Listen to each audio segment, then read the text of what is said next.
Hello friends, welcome to our channel. நம்ம சேனலில் இப்போ நம்ம வந்து ப்ராக்டிக்கல் சேலஞ்ச் வந்து பார்க்க போகிறோம். எக்ஸசைஸ் 4.1ல் கொஷின் நம்பர் 11. ஓகேங்களா?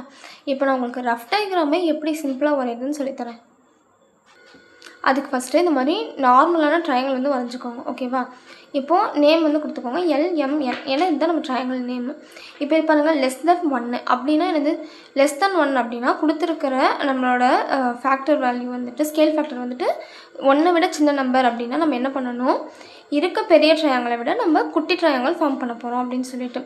ஸோ அதுக்கு ஜஸ்ட்டு என்ன பண்ணணும் அப்படின்னா, இப்போ ஆல்ரெடி இருக்க ட்ரையாங்கிள் இருக்குல்ல, அந்த ட்ரையாங்கிளில் எக்ஸ்ட்ரா இப்படி வச்சு ஒரு கோடு போட்டுக்கோங்க.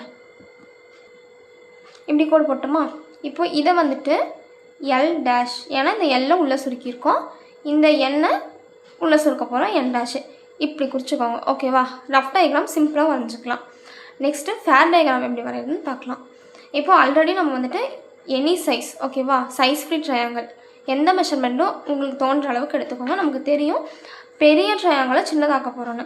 ஸோ அதனால் நம்ம என்ன பண்ணோம், எடுத்தோடனே கொஞ்சம் பெரிய ட்ரையாங்கிள் வரைஞ்சிக்கிறோம்.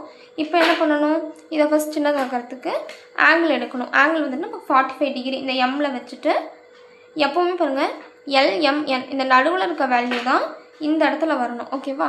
இப்போ இந்த எம்மில் வந்து ப்ரொடக்டரை திருப்பி வச்சுட்டு நமக்கு 45 டிகிரி இங்கே, ஓகேவா, மார்க் பண்ணிக்கோங்க. இப்போ இதில் வந்துட்டு ஒரு ஸ்ட்ரைட் லைன். இப்போது இந்த ஸ்கேல் ஃபேக்டரில் பெரிய நம்பர் என்னது? 5. அதனால் நான் எனி மெஷர்மெண்ட் ஸ்கேல்லாம் ஜஸ்ட்டு கையிலேயே ஒரு மெஷர்மெண்ட் எடுத்துகிட்டு இதை வந்து நான் இந்த 5 டைம்ஸ் ஆர்க் அடிக்க போகிறேன். ஃபஸ்ட் ஆர்க் வந்துட்டு இந்த எம்மோட மிட் பாயிண்டில் வச்சு ஸ்டார்ட் பண்ணணும். ஓகேவா?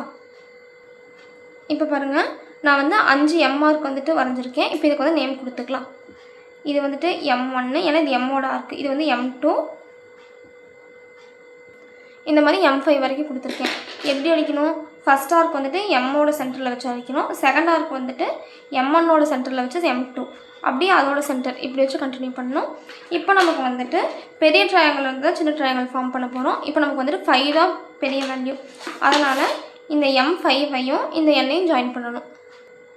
இப்போ பாருங்கள், M5ஐயும் எண்ணையும் ஜாயின் பண்ணிட்டோன்னா, இப்போ நெக்ஸ்ட் என்ன பண்ணணும் அப்படின்னா, இதுக்கு வந்து ஒரு ஆங்கிள் ஃபார்ம் பண்ணணும். இந்த ஆங்கிள் ஃபார்ம் பண்ணதுக்கு ஏதோ ஒரு மெஷர்மெண்ட் நான் எடுத்திருக்கேன். ஓகேவா? இந்த M5 வச்சுட்டு ஒரு ஆங்கிள் ஃபார்ம் பண்ணுறோம். இப்போ இந்த M5 ஆங்கிள் ஃபார்ம் பண்ணிட்டேன். இப்போ நமக்கு நெக்ஸ்ட்டு சின்ன வேல்யூ என்னது? 4. ஓகேவா? இப்போ நம்ம என்ன பண்ணணும், அதனால் இந்த அளவு அப்படியே மாறக்கூடாது. என்ன இடத்துல இப்படி ஆர்க் அடித்தோமோ அந்த அளவு மாறாமல் 4th பாயிண்டில் வச்சு இந்த இடத்த கட் பண்ணணும். 4, அதுக்கு முன்னாடி பாயிண்ட் 3. அப்போது இந்த 4க்கும் 3க்கும் முன்னாடி வந்துட்டு கட் பண்ணணும் சென்டரில். இப்போ பாருங்கள், இந்த அளவு மாறாமல் நான் வந்துட்டு கட் பண்ணிட்டேன். நெக்ஸ்ட் என்ன பண்ணணும்னா, இந்த இடத்த மெஷர் பண்ணணும். நம்ம ஆங்கிள் வச்சோம்ல, இந்த ஆங்கிளை கொஞ்சம் மெஷர் பண்ணோம் அப்படின்னா நமக்கு கிட்டத்தட்ட ஒரே அளவு தான் கிடைக்கும். இப்போ நம்ம ஆல்ரெடி வரைஞ்ச இந்த நியூ பெரிய ஆர்க் இருக்குது பார்த்தியா, பெரிய ஆர்க்கில் வச்சுட்டு இந்த இடத்த வந்து கட் பண்ணணும் இப்படி. ஓகேங்களா? இப்போ பாருங்கள், நம்ம இந்த மிட் பாயிண்ட்டு கொண்டு போயிட்டு இந்த லைனில் கட் பண்ணியிருக்கோம். ஓகேவா? இப்போ நம்ம கட் பண்ண இந்த இடத்துல ஒரு மிட் பாயிண்ட் வருது இல்லை லைனு, இந்த லைனை நம்ம என்னென்னு வச்சுக்கணும் அப்படின்னா R டேஷ்னு வச்சுக்கணும். இந்த மிட் பாயிண்ட்டை இங்கே என்னன்னு இருக்கா, அப்போ என்ன உள்ளது பண்ணோம்னா N டேஷு. மேக்ஸிமம் வந்துட்டு PQR ட்ரையாங்கிளில் இங்கே R இருக்கும், அங்கே வந்து R டேஷு. ஓகேங்களா? நேம் பொறுத்து மாற்றிக்கணும். இப்போ N டேஷ் ஃபார்ம் பண்ணுறோம்.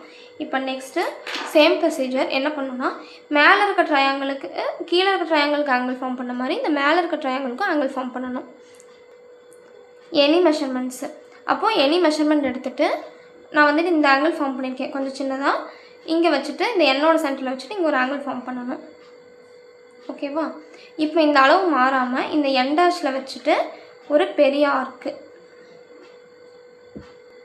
இப்போ இந்த பெரிய ஆர்க் வரைஞ்சிட்டோம். நெக்ஸ்ட் என்ன பண்ணணும், இதை வந்து மெஷர் பண்ணணும். கிட்டத்தட்ட ஒரே அளவு தான் வரும். இந்த அளவு வச்சு இந்த புதுசாக வரைஞ்சிருக்க ஆர்க்கோட மிட் பாயிண்டில் வச்சு கட் பண்ணணும். இப்போ நான் வந்துட்டு இந்த ஆர்க்கு கட் பண்ணிட்டேன். இப்போ நான் இந்த மிட் பாயிண்ட்டை ஜாயின் பண்ணி இந்த இடத்துல ஒரு லைன் ஃபார்ம் பண்ணணும். அப்போ இதுதான் நம்மளோட ஃபைனல் அவுட்புட். ஓகேவா? அவ்வளோதான்டா. இந்த வீடியோ பிடிச்சிருந்தா அப்படின்னா நீங்கள் வந்துட்டு லைக் பண்ணுங்கள், ஷேர் பண்ணுங்கள் அண்ட் சப்ஸ்கிரைப் பண்ணுங்கள். தேங்க்ஸ் ஃபார் வாட்சிங். பாய்.